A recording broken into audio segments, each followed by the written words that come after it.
Cameroon, Bandung, Africa, Bandung, to the world, Bandung.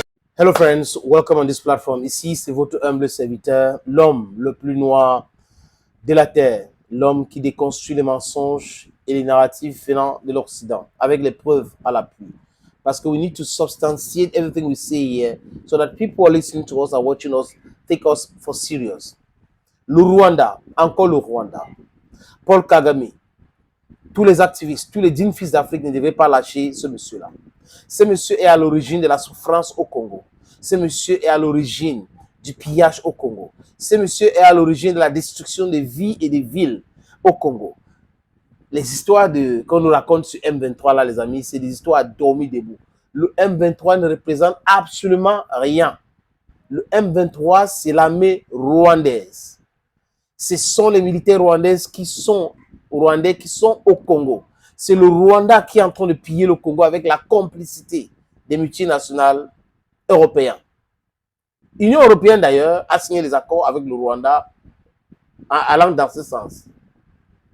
Je vous suggère d'écouter cet eurodéputé. Il faudrait m'expliquer quelque chose. Donc, le Rwanda envahit le Congo et nous, en tant qu'Union européenne, nous envoyons encore des armes au Rwanda. Le Rwanda vole les ressources congolaises et nous, on va faire un accord avec le Rwanda pour acheter ces matières premières des Congolais qui ont été volées. Parce que c'est ce qui se passe. La Commission européenne a été faire cet accord avec le Rwanda et qu'est-ce qui s'est fait 2 mois après? Le M23, ce mouvement rebelle soutenu par le Rwanda, a été conquérir la plus importante mine de coltan au Congo pour, en contrebande, voler ses ressources et les mettre sur les marchés internationaux. Donc en fait, la Commission européenne a de quelque sorte offert son feu vert aux Rwandais pour envahir le Congo. L'Europe se trouve, en d'autres mots, du côté de l'agresseur. Et tout ça pour les profits des multinationales sur les corps des Congolais. Alors, pillage, destruction, des millions de morts entre-temps, il faut que Africa, Bandung, to the world, Bandung. ça cesse. Parce qu'on l'a vu avec l'or au Mali, on l'a vu au Niger avec l'uranium, on l'a vu en Libye avec le gaz et le pétrole. C'est toujours la même chanson de pillage. Et après, vous vous étonnez que les peuples du Sud se révoltent. Les Africains en ont marre. On le voit au Mali, au Niger, au Burkina, au Tchad, en Côte d'Ivoire, en République centrafricaine, au Sénégal. À chaque fois, les Européens ont été mis à la porte. Alors le moment est aujourd'hui de dire basta, le temps du colonialisme est révolu. Suspendez cet accord de pillage des ressources naturelles congolaises et imposez un embargo militaire au Rwanda. On n'a pas besoin de l'arme de crocodile, on a besoin d'accès.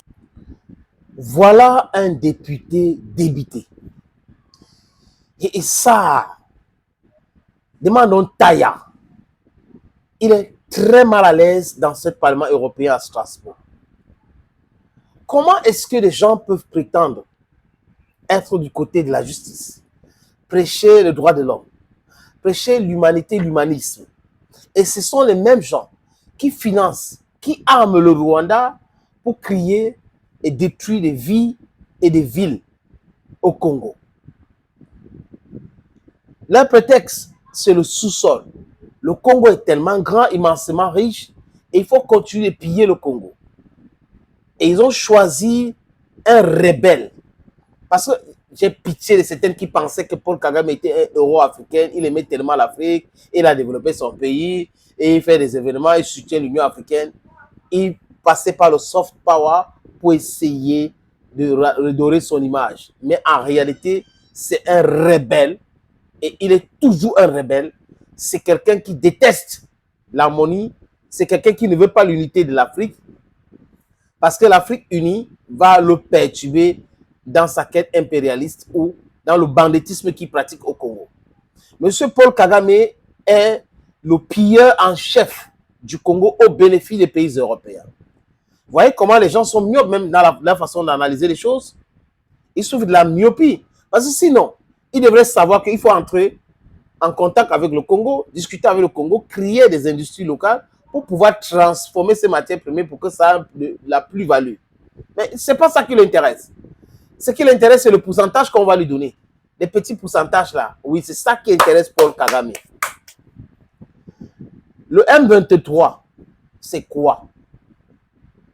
Ça n'a absolument rien à voir avec les Tutsis qui souffrent au Congo. Sinon, pourquoi Paul Kagame ne discute pas avec les FDLR? Pourquoi pas? On lui a dit ça à Addis Abeba. Il a fui la salle de conférence. Parce que Paul Kagame, c'est quelqu'un qui n'aime pas la vérité. Il aime faire le one-man show. Genre, il menace, il dit oui, je n'ai pas peur, je vais défendre mon pays. Il défend quel pays? Est-ce que les Rwandais ont dit à Paul Kagame qu'ils sont en difficulté? Ils sont en danger. Est-ce que le Congo a déjà attaqué le Rwanda un jour? La réponse est non. Donc, sur quoi est-ce que M. Kagame se base pour dire que c'est un problème existentiel pour lui? Existentiel parce qu'il faut piller pour vivre, n'est-ce pas? Il faut polluer pour vivre. Voilà ce qui l'anime. Le Congo est riche et très riche. Et les Congolais ne méritent pas avoir tout cela. Donc le Rwanda doit aller puiser au Congo pour envoyer, industrialiser davantage les pays européens, ou faire tourner l'économie européenne au détriment des Congolais et des Africains. Et on va lui envoyer des petits pourcentages. Il va acheter les avions pour mettre un Rwandais. Il va faire ceci pour monter aux yeux du monde, aller à Arsenal, aller chercher à acheter les parts dans les clubs européens pour faire la publicité pour son pays et continuer à imposer la souffrance, le deuil, la désolation au peuple congolais. Donc, cette députée qui est débitée, vous qui m'écoutez, vous, enfants d'Afrique, vous, caucasiens, amoureux de la liberté et des droits, la justice, vous devrez partager cela. Ça doit aller viral. Envoyez ça directement à Ursula von der Leyen.